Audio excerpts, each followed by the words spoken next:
Hello, everyone. We're just going to wait a few minutes to let people come into the Zoom room.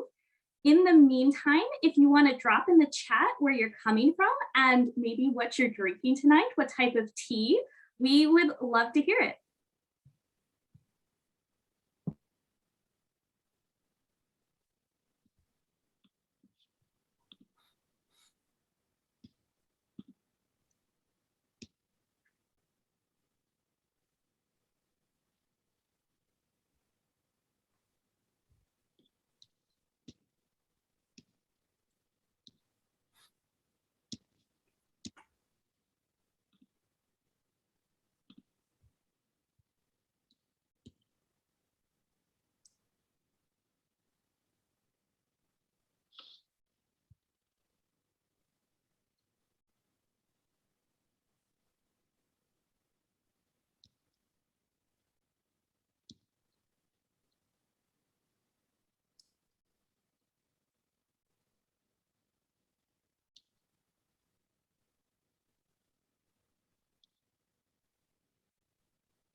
Well, it's so wonderful to see so many people join us here tonight with their assorted beverages. We saw everything from ice cream tea to hot chocolate to just plain old water. I've got my own ginger peach tea here.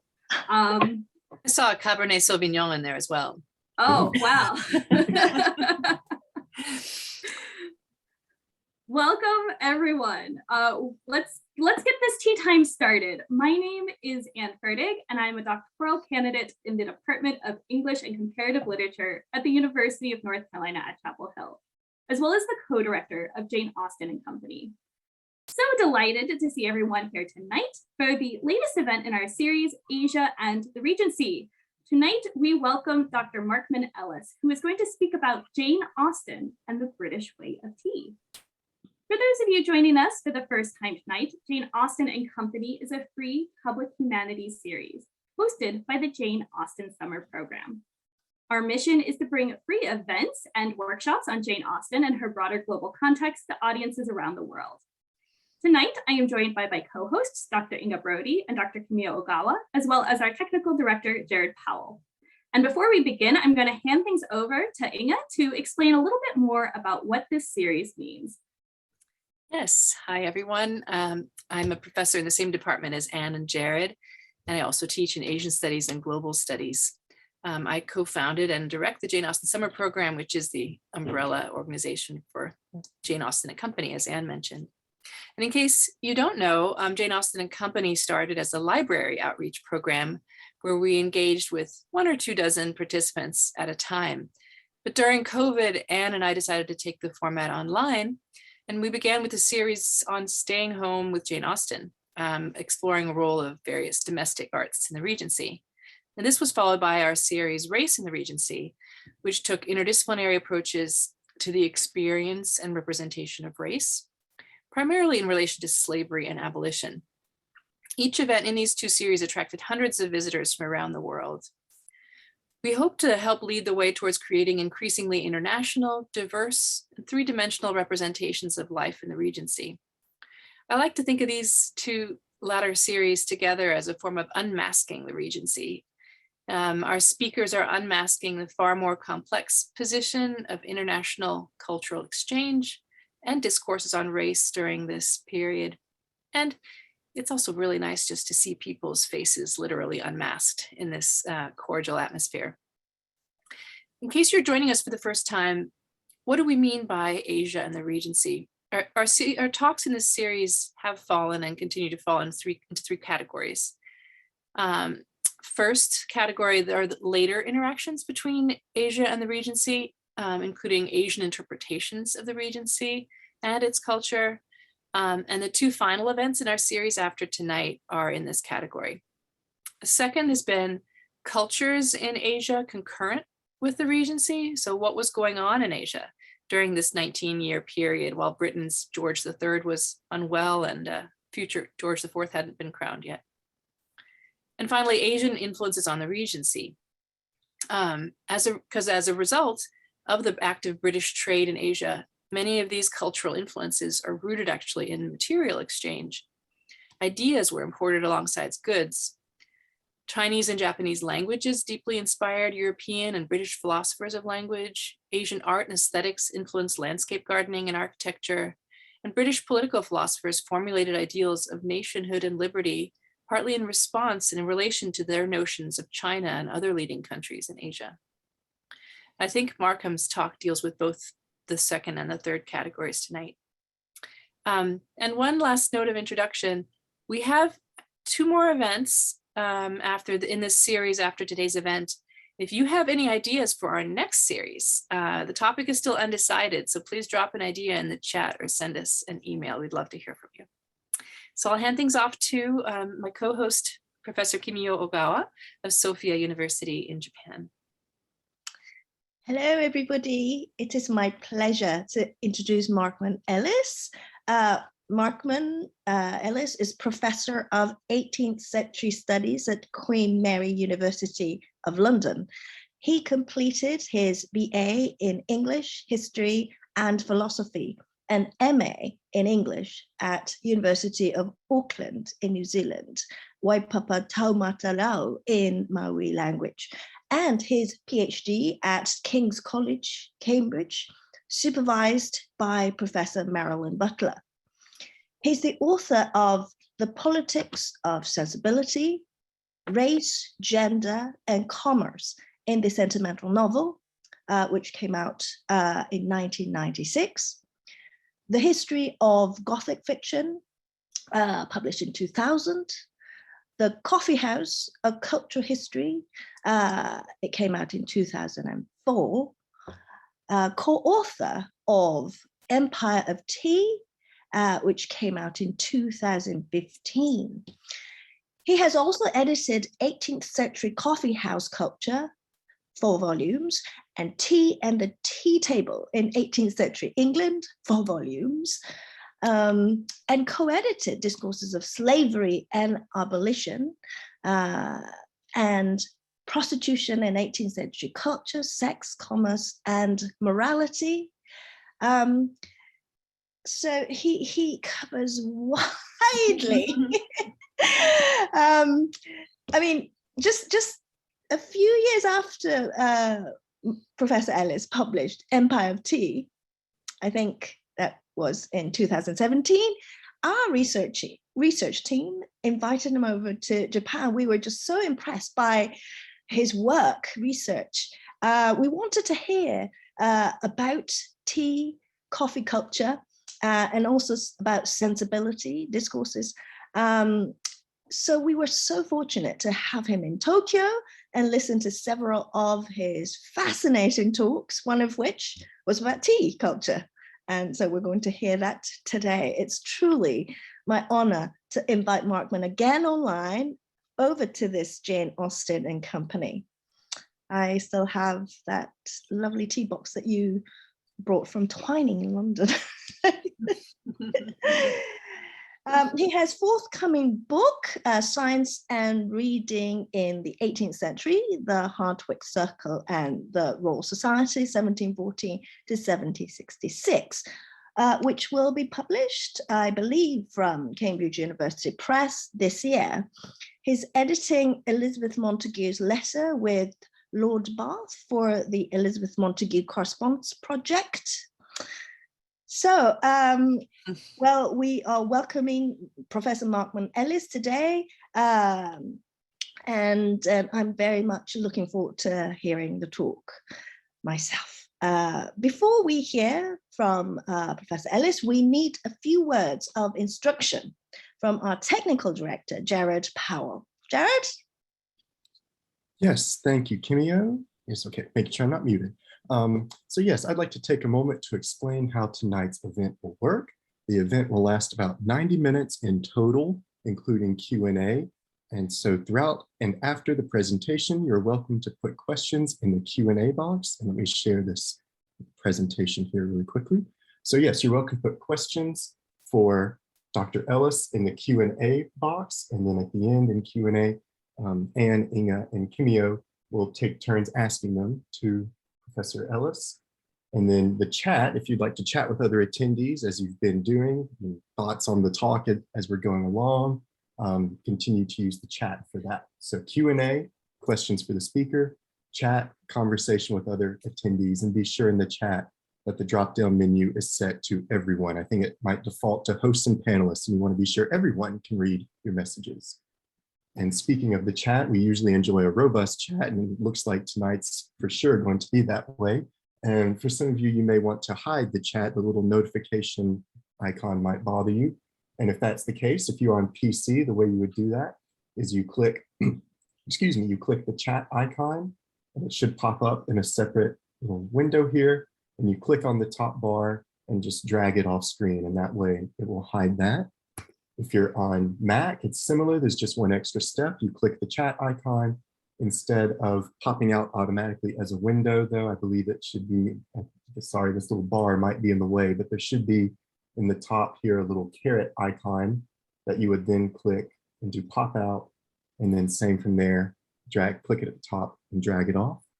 And then finally, if you're joining us tonight on a tablet or on mobile, you should have your chat icon and then a bell to mute. So, and if you have other technical issues that you need resolved, just put them in the chat. I'll be keeping an eye on the chat throughout the lecture, and I will reach out to you to help you out. And so then without further ado, I think we are back to Anne. Thank you, Jared. Please note that tonight's program will be recorded, and we will be posting it on our website in the next few weeks. We will notify you all on our Facebook page when it is available to view. And now, without further ado, Dr. Markman Ellis. Thank you, and thank you especially to Camille and Anne and Inga and Jared for inviting me today. I teach at Queen Mary University of London, and I've just done something stupid.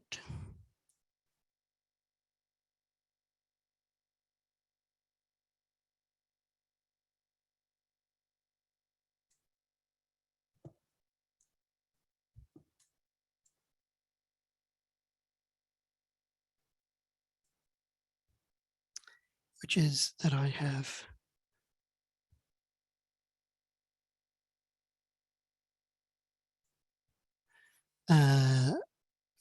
forgotten to share the screen before starting my PowerPoint, but I'm now back on track. Anyway, I'd like to, so I'm also partly want to explain that I'm on research leave in Ithaca in upstate New York at Cornell University, and so not at home. And I am therefore reading my paper on my iPad, which will be an interesting experience. Now I'll just get my PowerPoint back and then we will begin. So this paper relies on some research that I did in relation to my book called Empire of Tea, which came out in 2015. Here's a picture of the English cover, but also the incredibly beautiful. Actually, Markman, we're not sharing the screen yet.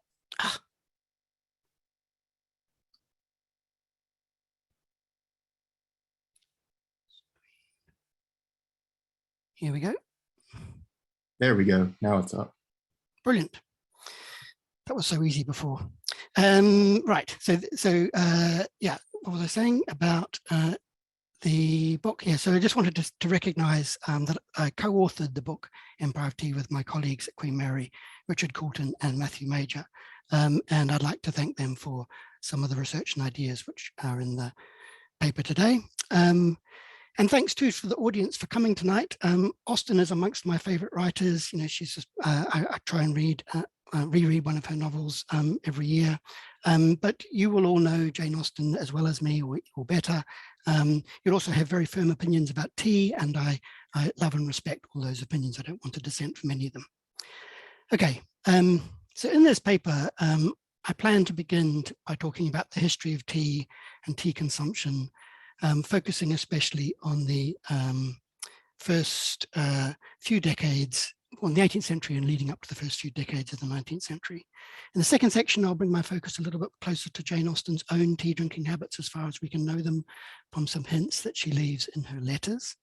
And in section 3, I'll use some paintings, especially to help us think about how British people consumed tea in the Regency period and a little bit before. And then finally, in the last section, I'll turn to her novels and explore a couple of moments in the novels where the culture of tea drinking is more than just a commonplace. So I'm adopting this plan while being also happy to acknowledge that Jane Austen is not particularly interested in tea. It's something of a dead metaphor for her. It's a fact of quotidian life, but not one that particularly needs to be discussed that much, not one that deserves to be explored and explained in the pages of a novel much. Despite that, that conclusion, the paper is interested in exploring Austen's attitude to tea and argues that although Austen's novels do not talk much about tea, that nonetheless a representation of it allows us to see its function as a commodity, as an event and an idea in British culture at the turn of the 19th century. So although Jane Austen did not talk much about tea, tea speaks to her in a way, for Jane Austen lived in interesting times for tea.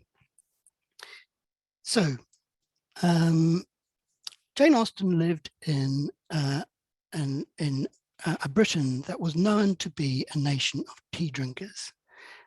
Britain as a nation of tea drinkers is a conceit that has been with us for a long time.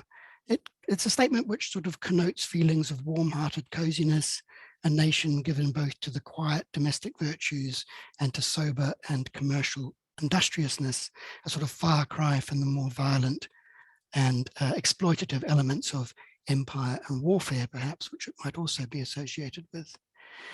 Claims that Britain was a nation of tea drinkers have been made from the first decades of the 19th century, in fact, from the Regency period, even though a little more than a century earlier, such a statement would have seemed very fanciful. So I'm now going to sort of unpack for you a little bit about what people said about Britain as a nation of tea drinkers. And one of the people who said it was Dickens in Household Words in 1851, who described the English as a tea drinking nation. So did Benjamin Disraeli in his novel Vivian Grey in 1826.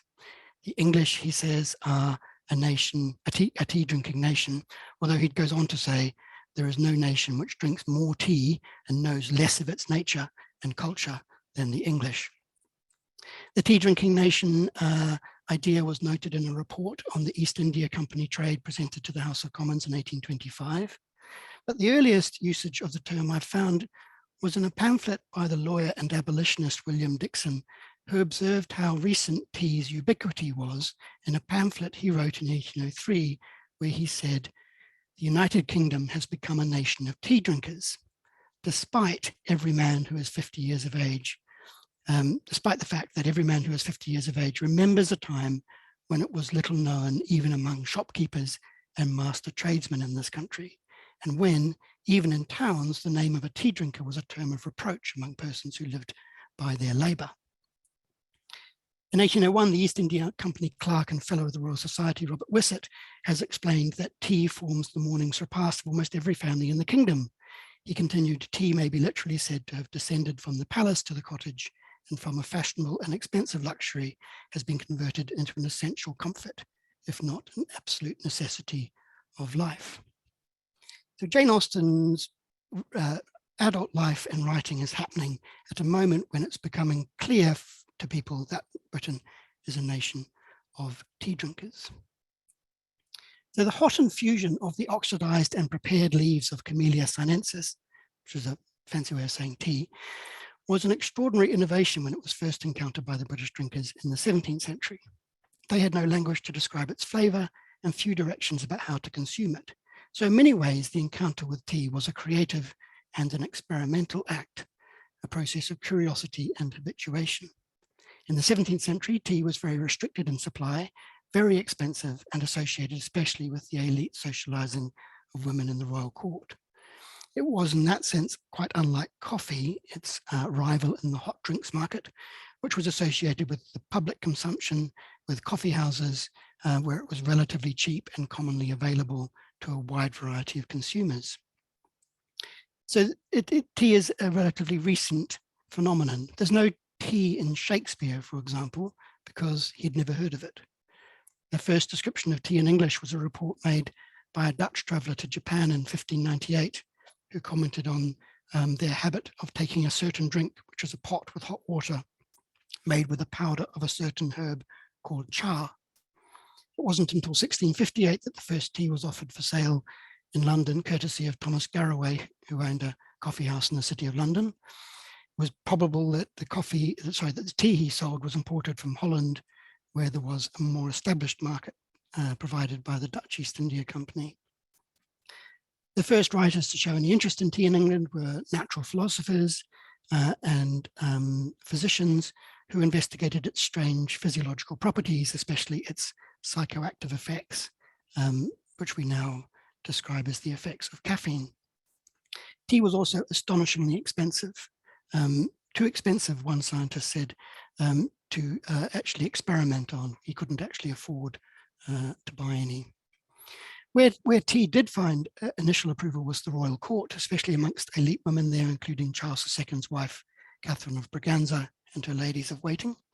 The East India Company that traded between Britain and India, in fact, used tea as presents in elaborate tea chests to curry favor with ministers and courtiers.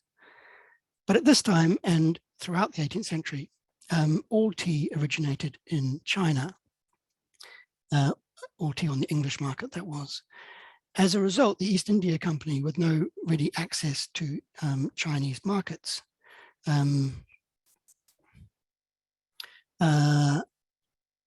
sought tea either through Chinese merchants trading in India or in Amsterdam from their rivals, the VOC. The East India Company found tea a difficult import commodity, both to source and to sell, and they lagged far behind their Dutch rivals for most of the 17th century. It was primarily a luxury and exotic product. So, for example, records at Woburn Abbey, the seat of the Duke of Bedford from the 1680s, show that in 1687, the family spent in total £15 in that year on tea, the price of which was between 23 and 25 shillings a pound. But with some of the tea was as high as 3 guineas a pound, £3 and 3 shillings. So that's an outrageously expensive luxury. It's hard to give a sense of quite how expensive, but in terms of purchasing power parity, one estimate is it's the same sum that might buy you a gross of claret, 144 bottles of French claret, which would now cost somewhere between, depending on the quality of the claret, I guess, £1,000 to £1,000, $6,000, that sort of thing. Some graphs which from the research we did for our book, just to give an economic shine to this. This graph shows the East India Company imports of tea, small and erratic at the end of the 17th century, ticking up maybe at the beginning of the 18th century, and even in a bump year in 1700, they only amounted to 91,000 pounds of tea, pounds weight. Only when the East India Company established its own trade routes to China, beginning with Canton, Guangzhou in 1717, did they gain a ready supply of tea, and imports after that increase significantly, as you can see, from 200,000 pounds in the 1710s up to 3.7 million pounds in the 1750s, as this second graph continues. Slightly different data and not quite commensurate, but it gives you an idea anyway.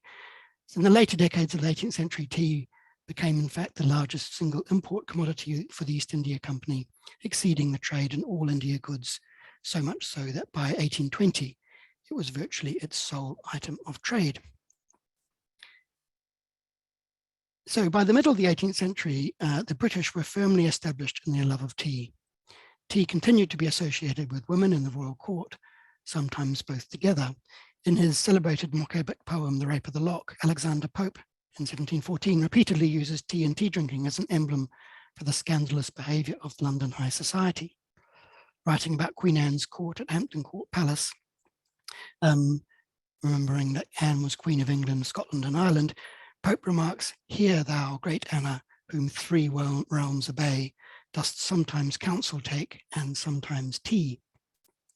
Pope Pope deliberately confuses Anne's behavior as a ruler, taking counsel with her ministers, and her social life of tea drinking. But intriguingly, he lets it remain undecided which he thinks is the most important. Tea drinking and the sociable habits of the tea table, polite conversation, elegant porcelain, refined behavior, became increasingly associated with British ideas of national identity in this period too. Tea was literally making the nation. But until the 19th century, it remained the case that tea was not a product of the British Empire itself.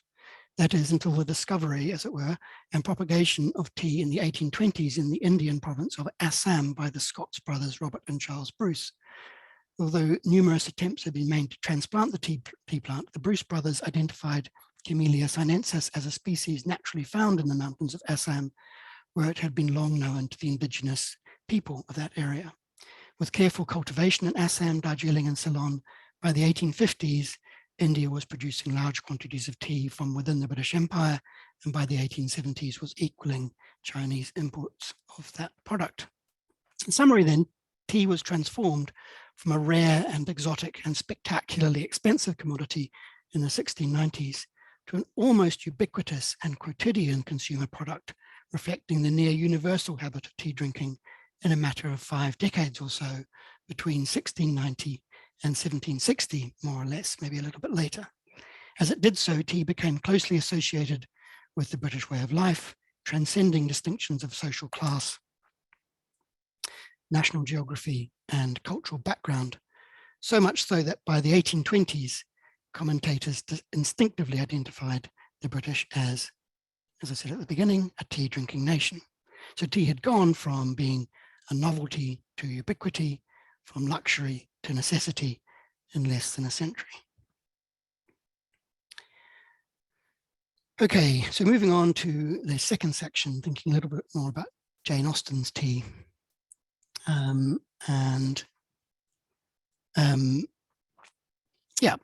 So Kim Wilson, in her book Tea with Jane Austen, published in 2011, begins by saying that Jane Austen loved tea, that she was an avid tea lover. And she gives us lots of evidence of this through her meticulous assemblage of every interesting mention of tea in Jane Austen's writing, both novels and letters, along with some nice recipes as well. I did a kind of more pedantic version of the same thing by counting the references to tea in the electronic edition of Deirdre LaFay's Letters of Jane Austen, the 1995 third edition I used. There's only 161 surviving Austen letters, which is both a lot and not many, depending on which way you look at it, that were written from 1796 to 1817. And in those, there are something like 41 mentions of tea. Most of those references to tea in the letters are about arrangements to drink tea with some named someone, sometimes at a named place or time, typically by using the formulation, because it's retrospective, of course, because it's a letter describing what happened yesterday. I drank tea with so-and-so. So, for example, Austen writes to Cassandra on the 17th of June, 1808, that's letter 52 in the LaFay edition, that my uncle and aunt drank tea with us last night, and in spite of my resolution to the contrary, I could not help putting forward to invite them again this evening. So what does Austen mean by the phrase drank tea in this instance? Presumably that these people gathered in an assembly to drink the hot beverage, and tea is the occasion of that event, but it is both a beverage and an event, a commodity first, and then a beverage prepared from the commodity, and the event that happens around it. And generally speaking, most mentions of this sort of tea drinking happen in the evening, in the letters at least, after dinner, or consequent on a visit during the day. But even so, we might imagine that Jane Austen drank more tea than she mentions in her letters. It was probably a daily ritual, maybe more than once a day even. So what else do we learn about learn from the letters about tea? Some tea drinking happens in public at balls and assemblies. A tea, comprising both tea service and food, was served at a particular point in the evening, around halfway through between sessions of dancing and music. Austen even coins a great word before tea, one word no gap between it, before tea. It's not in the OED either, which is interesting, to describe the period before tea was served in at a ball. So a ball would have a before tea period, then the tea, and then I presume an after tea period to describe how the evening was organized. From the letters, we don't learn much about what sort of tea Jane Austen likes. In a letter in 1796, she commends a new acquaintance, Miss Fletcher, because she drinks her tea without cream and is appreciated for that. One thing we might conclude here is that Miss Fletcher does not drink green tea, as a quick experiment of drinking green tea with cream will prove to you. In another letter, she says, we began our China tea 3 days ago. I find it very good. This is presumably a new kind of tea to her, which she has called China tea. It's a slightly odd description for tea in this period, as all of it, more or less, came from China. There were tiny parcels of tea from Japan and perhaps from Korea as well, but overwhelmingly tea in Britain in the 18th century and the Regency comes from China. I can't find any reference that would explain what it is, what China tea meant in the 18th century. The OED, however, says that China tea is a type of tea prepared from a small leafed variety of the tea plant grown chiefly in South China. That's basically just tea, and differing from other kinds of tea, chiefly in that it is cured with smoke, a bit like Lapsang Souchong. That's possible, but I don't know what makes the OED think this. It's a definition which is supplied in the 1888 first edition, but the only evidence they have for it is this quotation from Jane Austen, so that's a bit of a mystery in many ways. All this suggests to me that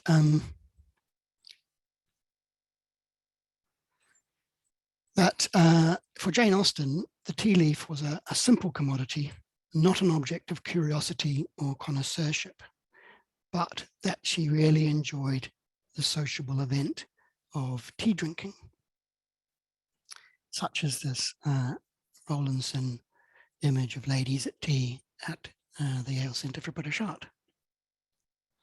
Now, she does also say a couple of other things in the letters. One is that she notes where her family buys their tea.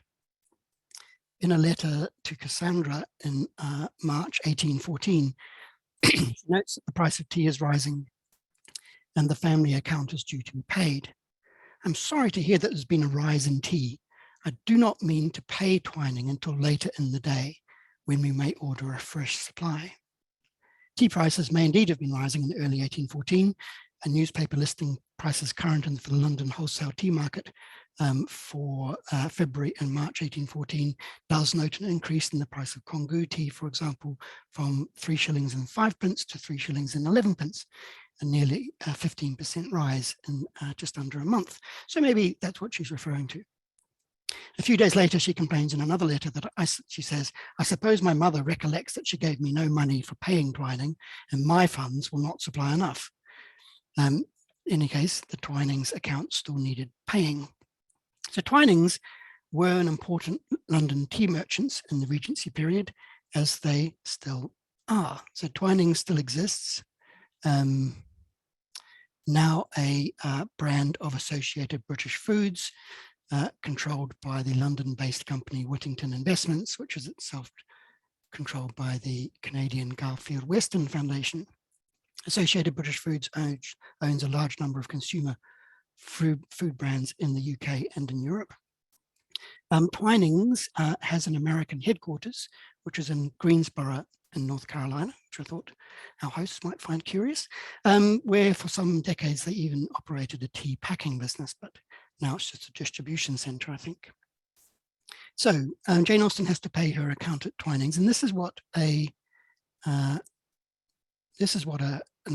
receipt from Twinings looks like from this period. Oh, it's a little bit earlier, 1801, like the one Jane Austen might have paid. So it records a transaction in London in June 22nd, 1801, when the Reverend Mr. Tonin, name up on the left corner, bought or received on account some tea from the shop of Richard, John and Richard Twining, located at number 216, the corner of Devereux Court near Temple Bar in the Strand, as it says on the receipt. There's still a Twining shop in that location, as some of you will know and have visited, where Austen would have gone to pay her account.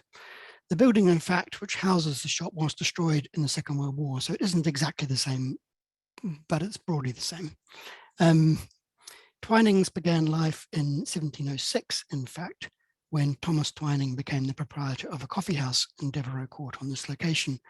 And from an early date, he developed a trade in tea, which from 1717 onwards was sold from a shop next door to the coffee house at the sign of the Golden Lion, hence the Golden Lion on their shop front. And in fact, on their trade card from the middle of the advertising card from the middle of from 1789, as you can see that the shop front is the trade card and vice versa.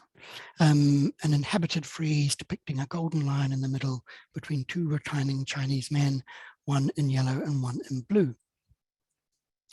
And there is Richard Twining in the one in question. So this receipt is for 2 parcels of tea. The first mentions is 2 packets of fine Souchong tea costing 6 shillings and 6pence, adding up to a total of 13 shillings. The second one is for a packet of fine green tea at 9 shillings. The total price for the 2 packets is £1 and 2 shillings, and that's still quite a lot of money. The equivalent of about £50 now, $66, something like that. Although historical prices are difficult to clarify. Anyway, as we can see, the Reverend Tonin has purchased 2 kinds of tea. One is simply identified as a fine green tea. The other is Souchong, a tea with no exact modern equivalent, and which, like bohea, seems to refer to different products at different times in the 18th century. In the 1790s, it was, in some sense, a kind of bohea, that is, an oolong tea from the Wuyi Mountains of Fujian province in China. It was less refined and of lower quality than pekoe, which was made from the newest and most tender leaves at the tip of the tea bush. Souchong was made from a lower grade, larger leaves further from the tip. Kongu was cheaper still. Here is an advertisement from Eagle and Wright's tea warehouse in 1798, showing the varieties of tea identified as black and green, and the names which were available from that warehouse in 1798. Bohea, Kongu, Souchong, pekoe as black teas, all kinds of what we would call oolong now, and green tea, common, twankay, hyson, gunpowder, and cowslip. There's a huge amount of complicated research about what those names might mean, which I won't go into now. It's not my research either, for that matter. It's fascinating though. So like all bohea teas, Souchong counted as a black tea in the early 18th century, although as an oolong, its leaf was grayish in appearance, and the liquid color was more accurately described as a dirty dark brown tinged with a slight green. That's quoting from a 18th century guide to tea called the Tea Purchaser's Guide, or the Lady and Gentleman's Tea Table and Useful Companion in the Knowledge and Choice of Teas, published in London in 1785 and available later in the century. A book which is by far the best guide to 18th century tea still, and is downloadable for free on Google Book. Okay, moving on to my 3rd section now, the British way of tea. Just having a sip of water. All right. So in this section, I'm going to talk a little bit more about how British people drank tea in the period. And in my title, I call this the British way of tea, which is a bit cheeky, but the phrase is designed to call to mind the well-known translation of the Japanese term chanoyu, the way of tea. I also sometimes use the term the British tea ceremony with similar translational irony. My point is not in any way to comment on the British tea ceremony and its history, but rather to draw attention to the way that the British, from a standing start in, say, in the 1690s, invented a new way to drink tea, one that was remarkably uninformed about how it was consumed in those cultures with established tea drinking habits such as Japan, Korea, and more especially China. So not only did the British invent a new way of consuming the hot beverage of the prepared leaf of Camellia sinensis, he did so pretty much sui generis, without much reference to established knowledge, although they did they were in touch with the equally new and unmoored tea drinking habits of the Dutch and arguably the French. So furthermore, then we need to remind ourselves that the British way of tea in the 18th century and still in the Regency period has substantial differences to the British mode of tea preparation in the present day and in the Anglophone world. But we can talk more about that in questions if people are interested in those differences. So in this section, I'm also making a claim, I think, for the usefulness of cultural history, thinking about how literature, theatre, and the visual arts play an active role and creative role in making history. They don't just reflect historical events. So the plan of the next part of the talk, more or less, is to explore the cultural history of tea, to explore how British consumers learned to drink tea in the British way. And in other papers on this topic, I've tried to examine this group of tea poems from the early 18th century, thinking about how they theorize and imagine tea drinking, creating scripts for the consumption of tea, using the term scripting to describe commonly held assumptions about how people think about social interactions. I'm not going to do that today. I'm going to do something different, which is to investigate that kind of idea through a discussion of some paintings of tea time scenes, which I like to think of also as being part of that attempt to theorize tea as an event. The paintings are kind of insights into a performance, which has a narrative whose unfurling we see arrested at the moment the painting depicts. And I'll start with the painting which was used in the promotion the advertisement for this talk. That is the still life China painting by Jean-Étienne Lyotard entitled Still Life Tea Set, painted in about 1781, now in the J. Paul Getty Museum in Los Angeles. Lyotard was a Huguenot Swiss painter, active in London and other European cities in the 1770s and a little bit before that. The first thing we notice about this painting is just the ravishingly beautiful porcelain tea set that we see presented to us. But as we look a little bit longer, of course, we also notice that it's in disarray. Tea time has happened, and this is the evidence left behind. A tray, apparently it's a rather cheap tin one painted to resemble Asian lacquerware, holds all the equipment for the tea, all the equipage, 6 cups and saucers without handles, matching silver teaspoons, a teapot, sugar bowl, cream jug, a lidded container, perhaps for tea leaves, and a large slops bowl. A matching porcelain plate carries bread and butter, the usual food accompaniment to a British tea ceremony. The drama, of course, is that tea time is over. The guests have come and gone, but as yet the tea service has not been cleared away. Tea time interrupted, as it were. In fact, as we study the painting more, we see we're caught in that brief hiatus between the life of the family, the tea table, and the life of the servants who return to take the tea table, the tea tray away. Maybe we can think more about that later.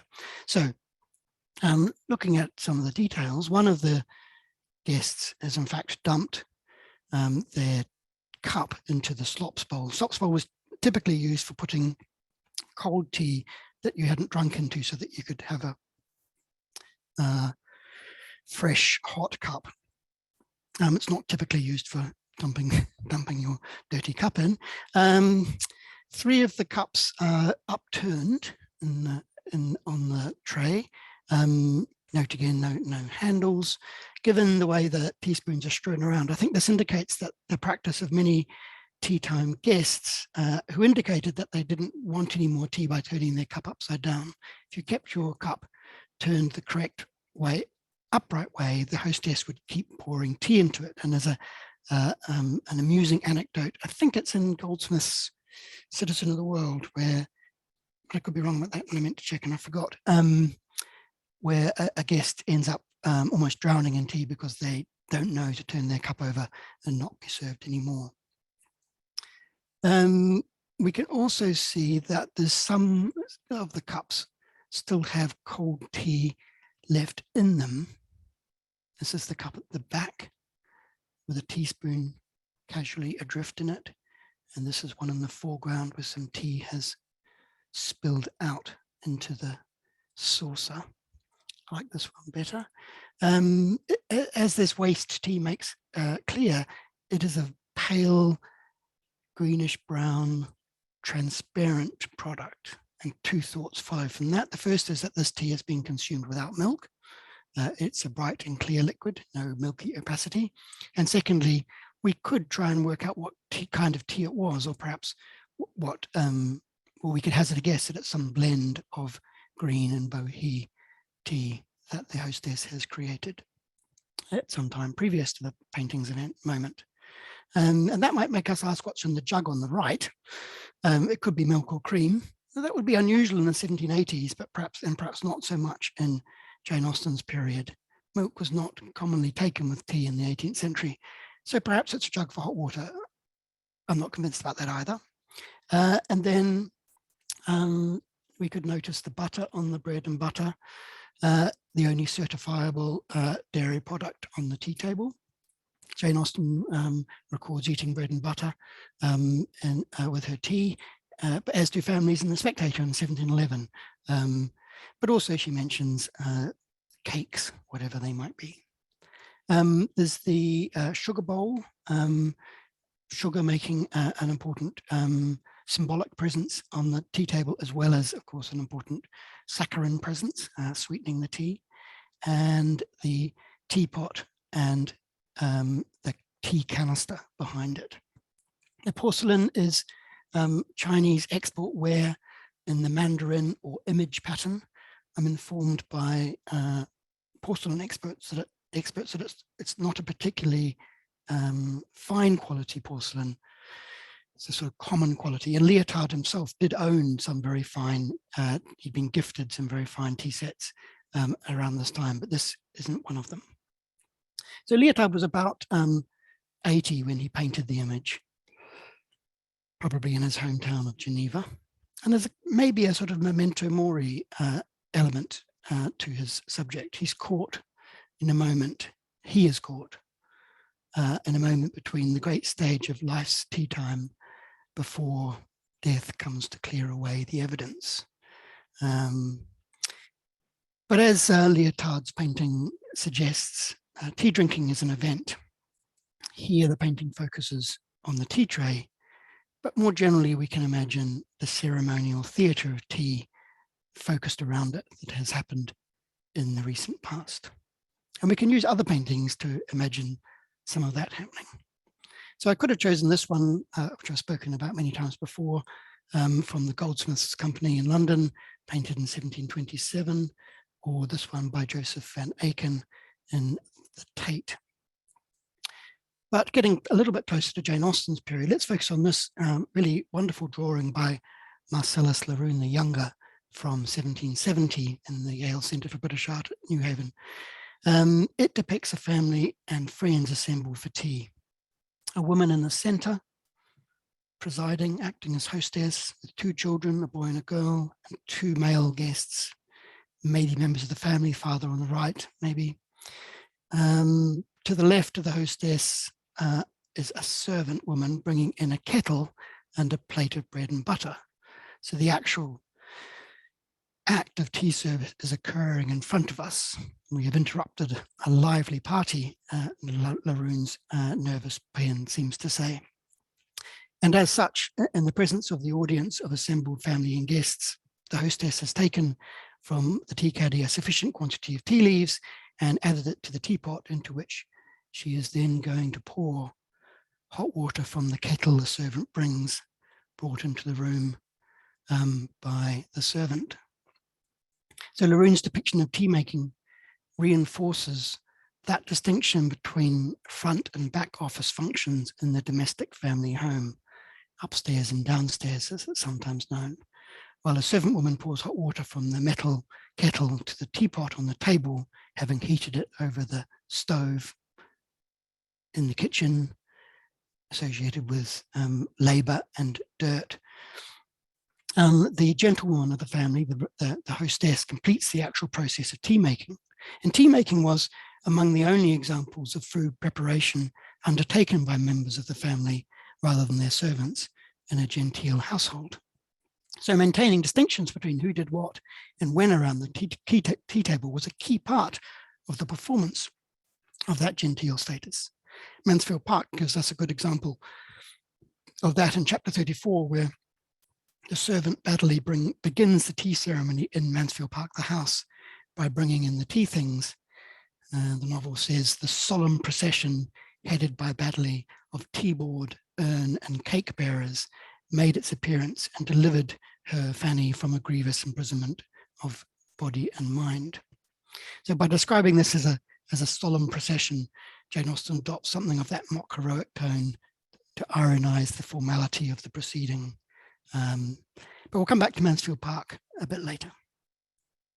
If we look back at Van Aken's image from the Tate, an English family at tea, we can see a similar drama. The hostess is making the tea with hot water brought in by a rather melancholy looking servant carrying a big metal kettle from the kitchen, or from a brazier, in fact, I think just behind her, which has been keeping it warm. This keeps the potentially dirty business of water heating, the back office function, from the clean gentility of the tea making in the front office. Van Aken depicts further front office function by showing how the hostess has selected her tea. You can see her here with a tea canister in her hand, pouring a small amount of tea into its lid. And she's taken that tea from the tea caddy, which has been under her control and lock and key. And she's pulled out one of the canisters. Typically, a tea caddy would have two canisters, one of bohea and one of green, and a little mixing bowl. And the hostess would show her taste and skill by blending a combination of green and bohea to her taste. Again, a tea you wouldn't want to add milk to, I would have thought. And on their tea set, it's not clear that there's anything there which could have milk in it, but we can discuss that further. Okay, so coming to my last section now, Jane Austen's tea ceremony. So what has all this got to do with Jane Austen? I can hear you ask.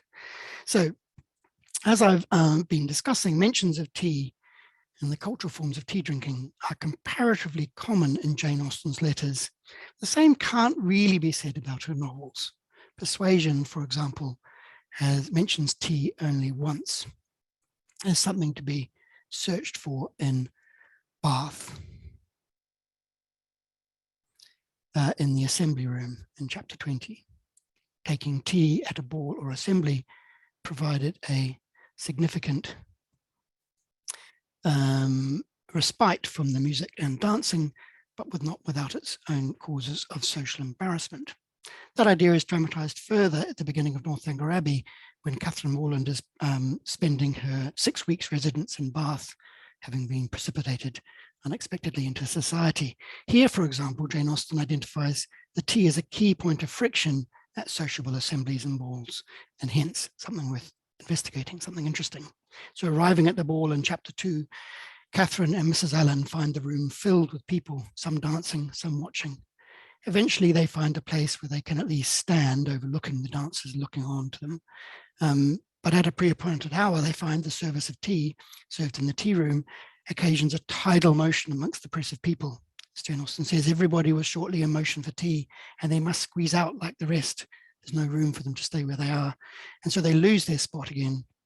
And when they finally get to the tea room, there's nowhere to sit. And when they squeeze onto a table already occupied by another couple they don't know, Catherine is embarrassed. She says, "Had not we better go away as it is? There are no tea things here. There are no tea things for us, you see." So the absence of tea things set out for guests shows that they have transgressed the polite order of the room, and that's embarrassing. Embarrassment proceeds further, which finally allayed a little at the end by a generous offer of tea from another neighbouring table, whom they get to speak to. The tea event, anyway, is a sociable performance at which gentility and politeness can be proven, but also disproven or even negated. At Bath, it turns out there are further opportunities to take tea in public.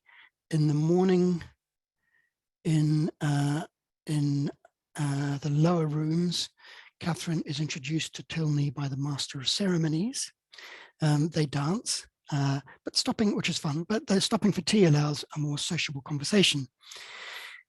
Austen says there was little leisure for speaking while they danced, but when they were seated at tea, she found him as agreeable as she had already given him credit for being.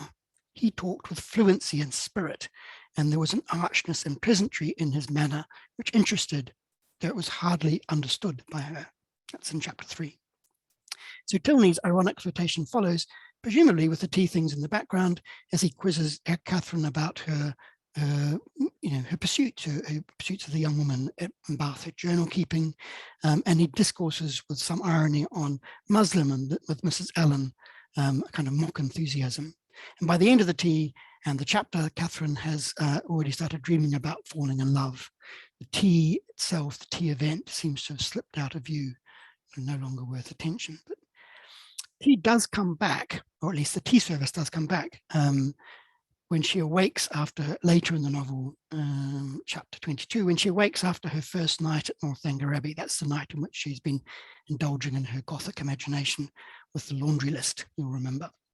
At breakfast the next day, when she comes down, she has a very important discussion, although she doesn't realize how important it is, about the tea equipage. And a long quotation, so I've given you this one. The elegance of the breakfast set forced itself on Catherine's notice when they were seated at table. So she's noticed the tea set, and luckily it had been the general's choice. He was enchanted by her approbation of his taste, confessed it to be neat and simple, thought it right to encourage the manufacture of his country, and for the most part, to his uncritical palate, the tea was as well flavoured from the clay of Staffordshire, Wedgwood, as from that of Dresden or Sèvres. But this was quite an old set, purchased 2 years ago, he says.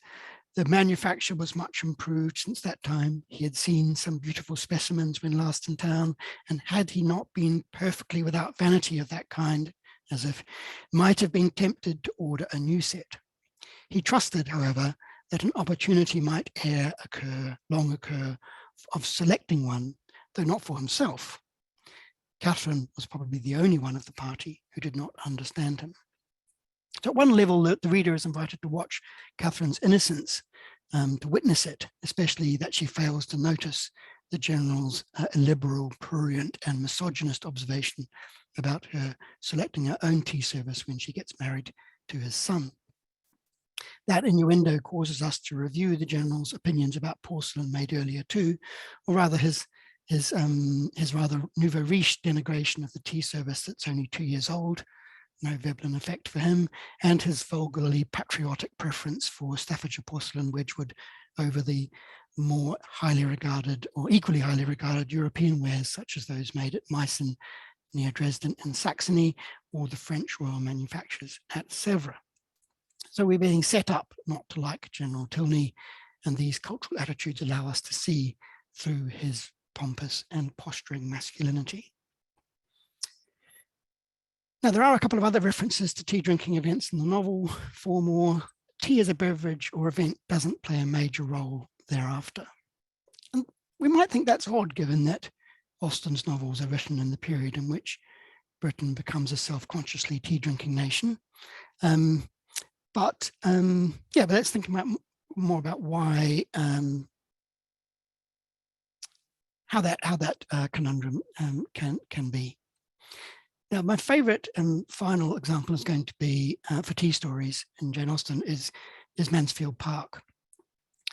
So there are, in fact, more mentions of tea in Emma 27 to the 24 in Mansfield Park. But whereas in Emma, most mentions of tea are almost incidental, in Mansfield Park, we do learn a little bit more about tea and its place in British society in the period from the novel. So we don't know a lot about how tea is consumed at Mansfield Park, but it does seem as if the Bertram family's sociability is focused around the tea table, especially tea taken in the evening. We're told a few little details about the performance of this tea ceremony. For example, in chapter 15, we're told that Mrs. Norris presides over the tea table, presumably taking the role of the ranking woman, as Lady Bertram's is so indolent. And we learn later that Fanny sometimes presides when Mrs. Norris is not there, an indication of her closeness to Lady Bertram. She can, as it were, stand in for her. What's intriguing in Mansfield Park is the way Austen makes tea mean more. I'm showing you some pictures of broadly from the period of tea drinking in by different artists. So when Sir Bertram returns home from Antigua unexpectedly early in chapter 19, he makes a big fuss about tea. He refuses all nourishment except tea. Mrs. Norris is busily interfering as she normally does, but he has to insist on the fact that he only wants tea and not anything else. So Thomas, Austen says, resolutely declined all dinner. He would take nothing till tea came. He would rather wait for tea. Even though it's noticeable how Austen has him repeat various versions of that strangely negative phrase, I would rather have nothing but tea. Mrs. Norris asks her sister to hurry up the family's servant badly, as he seems behindhand tonight. The tea is delayed, but still Sir Bertram insists. And that insistence makes us think that maybe tea stands for him, for the sort of warm domestic virtues he wishes to find at Mansfield Park, a warm domestic return to his family that is thwarted in the next few paragraphs when he learns about the theatricals and everything homely is unraveled. Later on in the novel, Fanny too finds tea at Mansfield Park a meaningful event. In chapter 33, when she's being reconciled to Edmund, it happens over the tea things. Edmund, Austen says, came to her, sat down by her, took her hand and pressed it kindly. And at that moment, she thought that, but for the occupation in the scene which the tea things afforded, she must have betrayed her emotion in some unpardonable excess. Fanny seems to be saying that there is here that serving the tea to the family as she does distracts her and so allows her to suppress her feelings, serving as an index perhaps to their intensity. So the alliance between tea and feeling continues when she gets to Portsmouth, where she's banished. Her mother, Mrs. Price, welcomes Fanny and William home with tea. She says, poor dears, how tired you both must be. And now what will you have?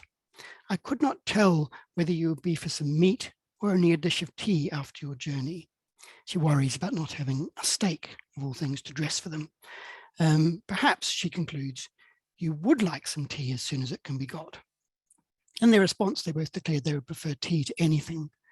Their mother calls for the tea, saying, then Betsy, my dear, run to the kitchen and see if Rebecca has put the water on and tell her to bring in the tea things as soon as she can. Tea seems again to stand in for homely domesticity, warm, comforting and maternal. But things are not right in Portsmouth. Fanny and William find after sitting some time longer, a candle was obtained as there was still no appearance of tea, nor from Betsy's reports from the kitchen was there much hope of any under a considerable period. Finally, when the tea things arrive, there's no respite from the disorder either. Another long quote, which I'll leave you to read. The next opening of the door brought something more welcome. It was for the tea things, which she had begun almost to despair of seeing that evening. Susan, her sister, and an attendant girl whose inferior appearance informed Fanny, to her great surprise, that she had previously seen the upper servant, brought in everything necessary for the meal. Susan, looking as she put the kettle on the fire and glanced at her sister, as if divided between the agreeable triumph of showing her activity and usefulness and the dread of being thought to demean herself by such an office. Susan, as a member of the family, shouldn't be messing with the kettle. She should be making the tea. She'd been in the kitchen, blah, blah, blah.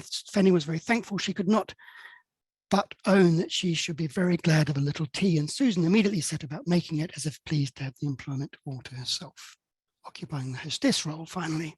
That's a very different tea service from that solemn procession that was noticed earlier, and badly the servant at Mansfield Park brought in the tea equipage. So tea serves as a neat synecdoche apart for the whole, for what Fanny finds is wrong at Portsmouth. Her troubled relationship with her past and its revelations to her of her true station in life, or her ambitions for her station in life, are finally brought home by a full return to the tea ceremony. The scene opens with Fanny deep in other musing, remembering her first return to her real home and the melancholy it now caused her.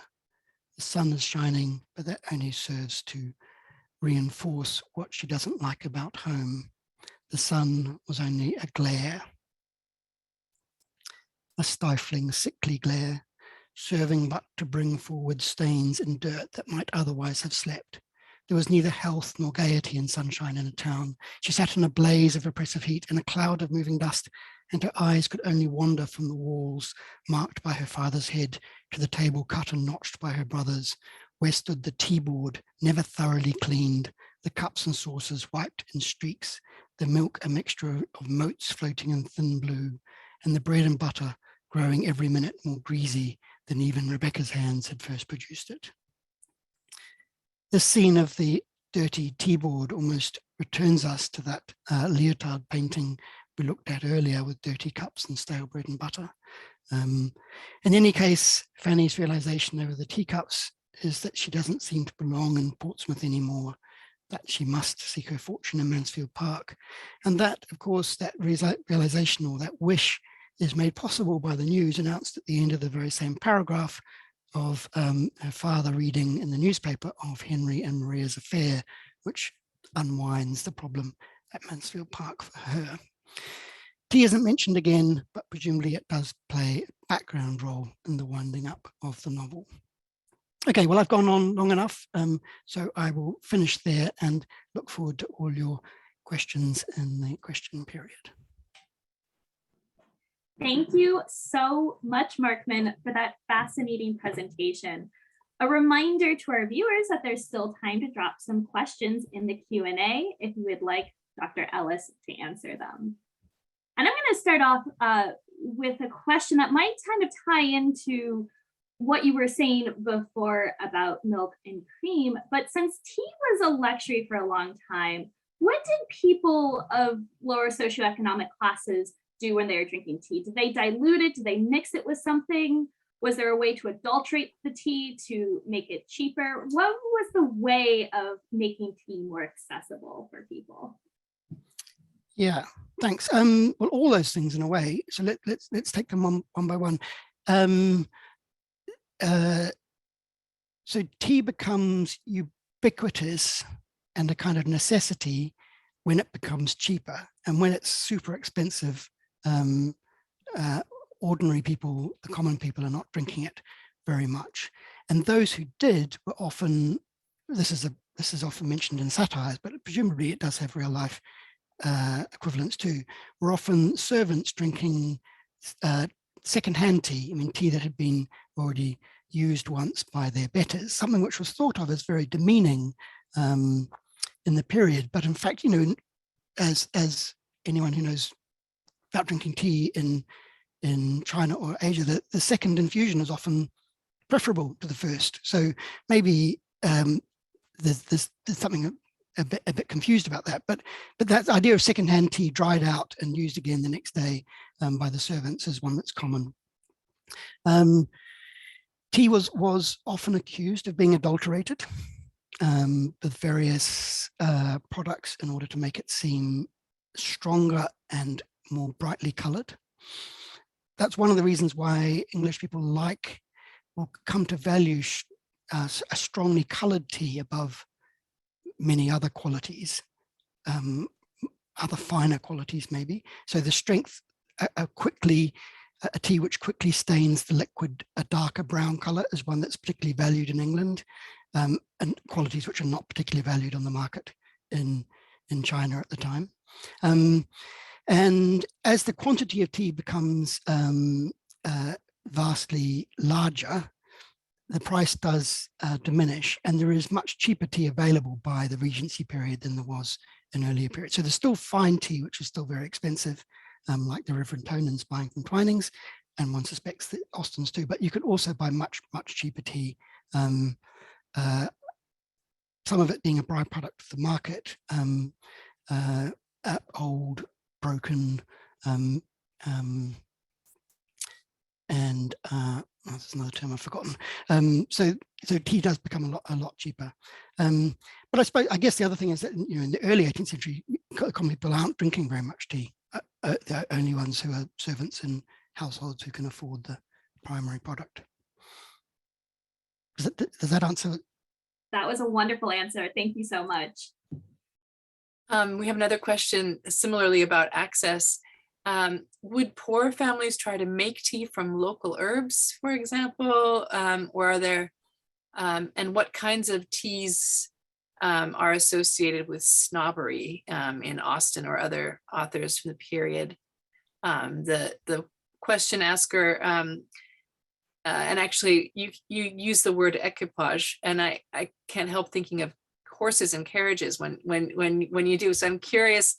Her question actually is, you know, is there prestige associated with different teas as there is with different types of carriage? Yeah, interesting bundle of questions there in a way. So common people, well, the ordinary people in England primarily didn't drink tea because they were busy drinking other things, notably beer, which was the common drink at all meals, including breakfast, but small beer, which is, you know, very low alcohol content. But the alcohol is one of the things that allowed it to be kept for longer periods. So water and beer would be the common thing to drink, and you know, you wouldn't drink milk, for example, unless you had a cow right next to you because of the danger of the product being contaminated or going off in a life before refrigeration. So the question is, did they drink you know, herbal teas which could be sourced from local products? And there is some evidence that they did that, and there is some evidence that herbal tea was promoted by British patriots who didn't like the idea that all this money was being spent on this exotic product. The financing of the tea trade was politically quite complicated in the period. So they proposed different kinds of, one of the things they argued that tea was just grass and you could just use grass, would be the same. And when that didn't entirely convince everyone, having tasted grass tea, they did say that other products, other herbs did have a delicious taste when prepared in a similar way. So sage, for example, could be dried and then made into a relatively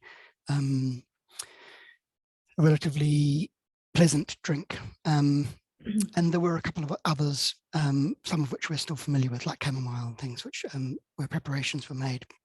But in general, I think that common people drank tea or nothing else, and people were really worried about how much of their annual income they were spending on that product. So there were long diatribes from people like Joseph Hamway, who complained about the waste that the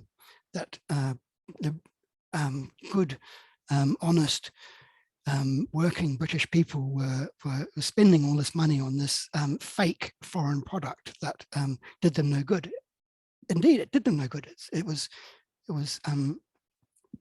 delicious and was a drug, but it had no nutritional value whatsoever. So, you know, in a way, his complaint about tea was right. And I've missed out. There was a third part to your question. Oh, the equipage and carriages. Oh, yeah.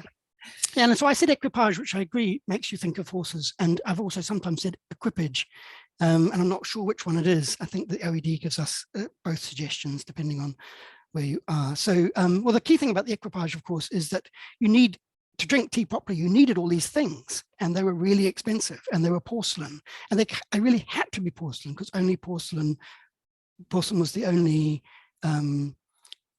utensil that was pleasant to drink out of, that wouldn't crack from the hot beverage being poured into it. So you couldn't use simple delftware or stoneware, it had to be porcelain, and the development of European porcelains made them much more accessible, but still just as expensive as the, or even still more expensive than the Chinese porcelain. So you needed all that stuff to go with them, and that didn't help. I still haven't answered your question because I've forgotten what the point of the inquiry. Oh, there was a status question about different kinds of tea. Oh yeah. Yes, well, presumably because some sorts of tea were much more expensive than others. So if you could tell your guests that they were having, Ponen was saying, this is my fine green tea from Twinings that cost whatever it was, 9 shillings a pound, then they would be thinking that's a much superior blend to my usual kind of tea. But what's more, and there were tea connoisseurs who knew a lot about tea, but what's more apparent, I think, for most people is it's pretty much just tea. When they're drinking tea, they're not particularly sophisticated about the different kinds of tea they're drinking. They're familiar with bohea and the different names associated with them, Kongu, Souchong, and different kinds of green tea. But I don't get the impression, or maybe that's a bit unfair, for most people, like of Jane Austen's type and quality, the question about tea isn't what kind of tea, it's whether you want to have this event and have this chance to talk to people in this, comfortable and reassuring, intimate event. Thank you. Thank you, Markman, for a wonderful talk. I really, really enjoyed it. The talk you gave in Japan was mainly about tea, so I didn't really know much about Jane Austen and tea. And you mentioned Mansfield Park. In Mansfield Park, there was a scene when Sir Bertram comes back from Antigua, and then the first thing he says is that he needs tea. I think there is a question, actually 2 questions that relates to, I think, this context of slavery and plantation. And obviously Sir Bertram is coming back from Antigua, where he grew something. We don't really know, but probably sugar or something that relates to tea. So I think there are 2 people who wants to know a little bit more about this abolitionist sugar boycotts, which might have affected tea consumption of Jane Austen's time. Could you tell us a little bit more about that? Yeah, so yes, Sir Bertram is coming back from Antigua, where I would also assume that he has a sugar plantation, where the labor is slave labor from people born in Africa, kidnapped from Africa, or born in Antigua. It's intriguing that when he comes back, it's one of those premonitions of the scene where Fanny asks about the slave, about the slaves, isn't it? Because sugar was a ubiquitous presence on the tea table. So though I'm not sure always that cream was, or milk to add to your tea, sugar always was in the British tea ceremony. And that sugar primarily came in Britain from the West Indies, from the Caribbean, where it was all grown and manufactured using slave labor. And that couldn't be avoided. So the family couldn't have not known that. For example, the Bertrams could not have not known that that's where sugar came from. Sugar, that wasn't, of course, the only use of sugar in Britain, and probably the amount of sugar that was useful for and used for the tea service was tiny compared with the percentage that was used in other baked goods, sugar preparations, alcohol, all kinds of uses, industrial uses for sugar. But nonetheless, it's the tea table where it's the most pertinent because that's the one in front of a middle class audience every day, every morning. They're seeing this product. And so in the 1790s, when the abolition movement was getting going from 1680s onwards, one of the focuses of that was a boycott of sugar, in particular sugar at the tea table. And I think that was particularly focused on sugar or the tea table because of that association with the normal everyday life of genteel Christian middle-class people like the Austens. And there's lots of evidence that has been uncovered in the last decade or so that the Austen family were committed abolitionists. I don't think there's any evidence we found that they participated in the sugar boycott, but the sugar boycott is sort of early 1790s at its heyday. It had some great propaganda associated with it, which included images depicting the sugar bowl full of blood rather than of sugar, which is a particularly visceral way of reinforcing that connection between slavery and sugar. Again, yeah. So, and the abolitionists' target audience were exactly the kind of family that the Austens were. That ordinary voting people in the middle station of life who are concerned about social issues because they are educated and sort of morally active. That's a really interesting connection. Thank you so much. We have a question that I'm quite interested in as well. Were coffee and tea considered gendered? And can you speak about the kind of different gendered relationships with coffee and tea in this time? You mentioned coffee shops as male places to gather, and the parlor was female. I know in my own research, I found some quite early references with anxieties about women drinking tea, fears of what would happen to women if they drank too much caffeine, for example. So what can you tell us about those relationships? Yeah. So I think the important thing to remember is that coffee could be drunk by both men and women, and tea could be drunk by both men and women, and was, but that both these products have important cultural codings that are gendered. So coffee is associated, especially in the 17th century, with public consumption in coffee houses, and coffee houses were not accessible to women. There was no rule against women attending, but it was not socially respectable to do so. So coffee is public, and in my mind anyway, my summary, public, male, about debate, even though of course it could also be drunk at home, and was by many women and men. Tea, on the other hand, is associated, it's much more expensive in the 17th century, so it's associated with a more elite drinking audience, market, I don't know what the right term is, a much more elite market, and is associated from early on with the world of women's sociability in elite circles in London. And that association of tea with women continues, partly because it remains particularly associated with domestic consumption. So although there is public consumption, especially at balls and assemblies, which is arguably a kind of, well, it's a heterosocial environment, isn't it? But one which is still where female manners are greatly admired. So it remains associated with sort of female culture, and right through the period, I think through to the Victorian period, where it's again reinforces that association through domesticity, family life, gathered around the hearth, drinking tea together. So again, I feel like I've answered the first half of your question, but not the second half.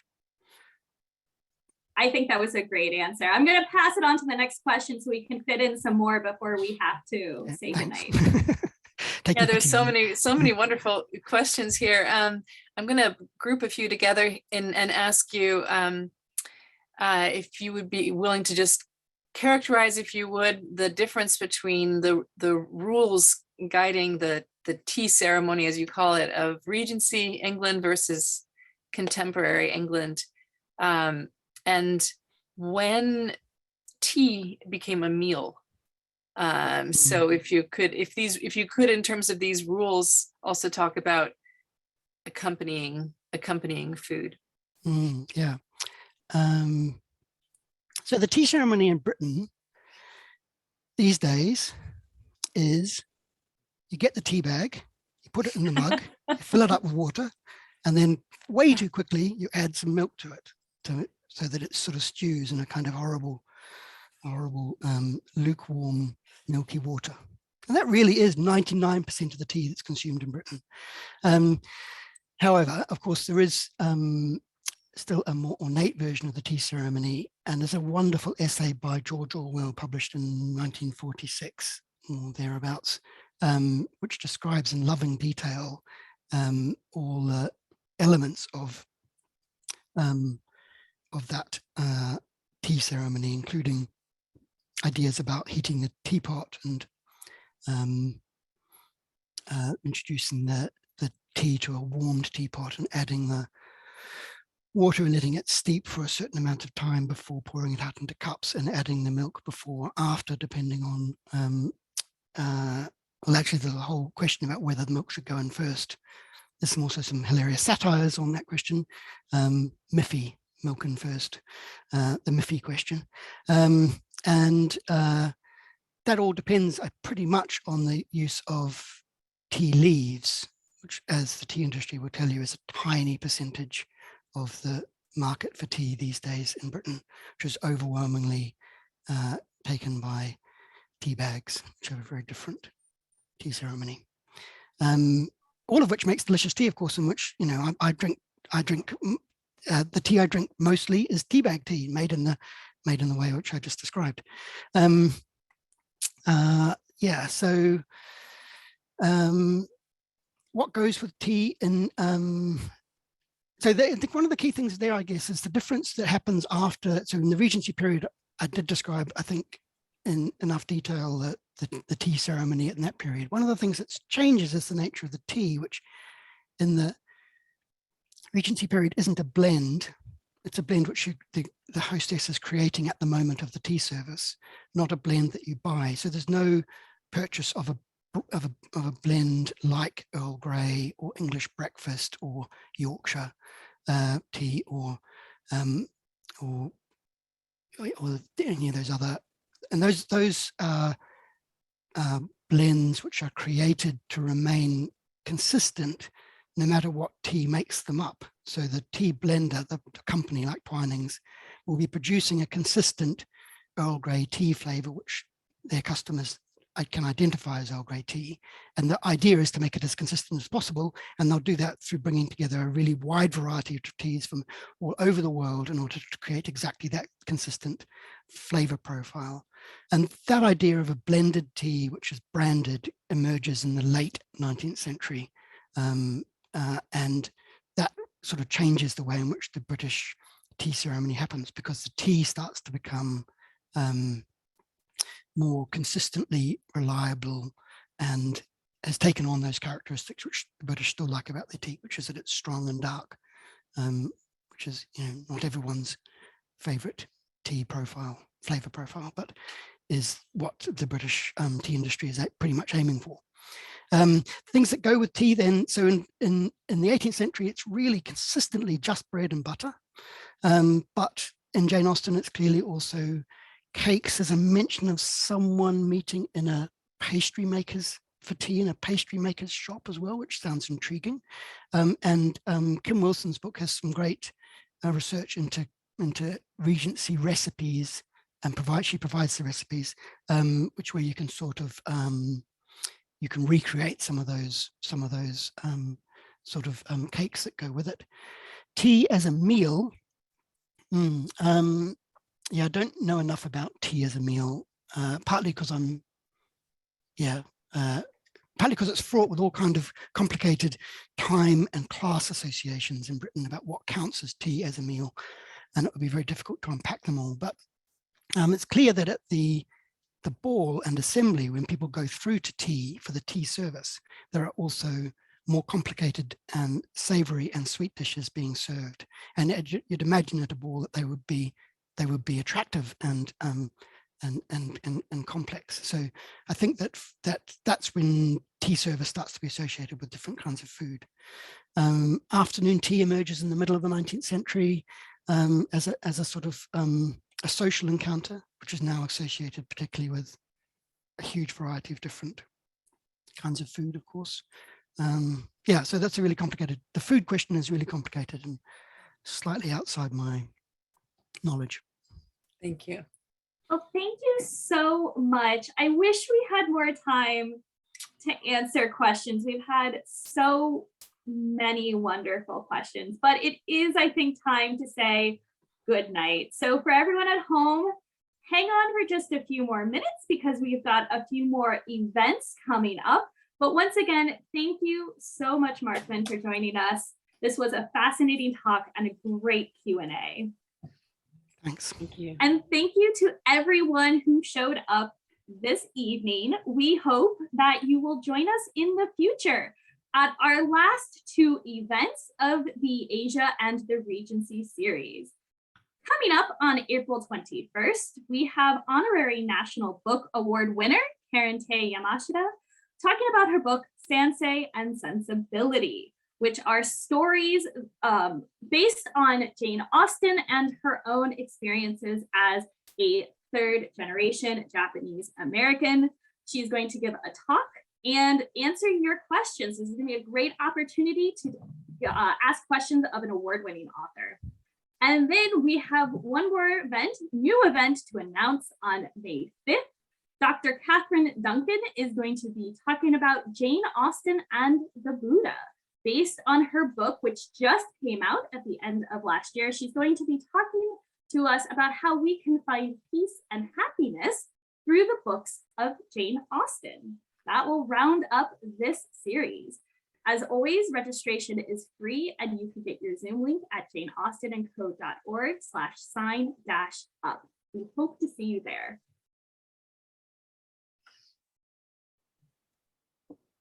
Yes, and if you want to read more about Jane Austen, her life, afterlives, and adaptations, come check out the blog for the Jane Austen Summer Program or follow us on social media. JASP, the Jane Austen Summer Program, is a 4-day summer symposium that typically takes place in June in Chapel Hill, North Carolina. This year's theme is Austen and Shakespeare, taking place June 16th through 19th, 2022. So join us for lectures, hands-on workshops, small discussion groups, exhibits, and other activities that blend scholarship with fandom. And you can visit our website, janeaustensummer.org, for info about JASP, videos of past lectures and such. Thank you to the over 350 people who joined us today from all around the world, all corners of the US. It looked like almost every province in Canada. We had Australia, Brazil, and Japan, among other places. So thank you very, very much. Again, if you have ideas or suggestions for our next series, do let us know. This program was supported in part by North Carolina Humanities. And we also want to thank UNC's Humanities for the Public Good, which was funded by the Andrew Mellon Foundation, and also the Carolina Asia Center for supporting a portion of our program. Please consider making a gift to the Jane Austen Summer Program. We're a registered nonprofit in the US. It helps us keep these events free and also helps fund scholarships for teachers to attend the summer program and middle and high school teachers to do so. We're also selling our new ampersand products. Kimio is modeling one of them for us today. So consider making a gift for a birthday or graduation to help us also fund these events. Thank you once again, Markman, for a fabulous event. And I hope you all stay safe and can join us again soon in the future. Bye. Bye. Thank you, Markman. Thank you so much. Thank you so Thanks, much. everyone. Thank you. Thank you. Bye. Bye. Thanks, everybody.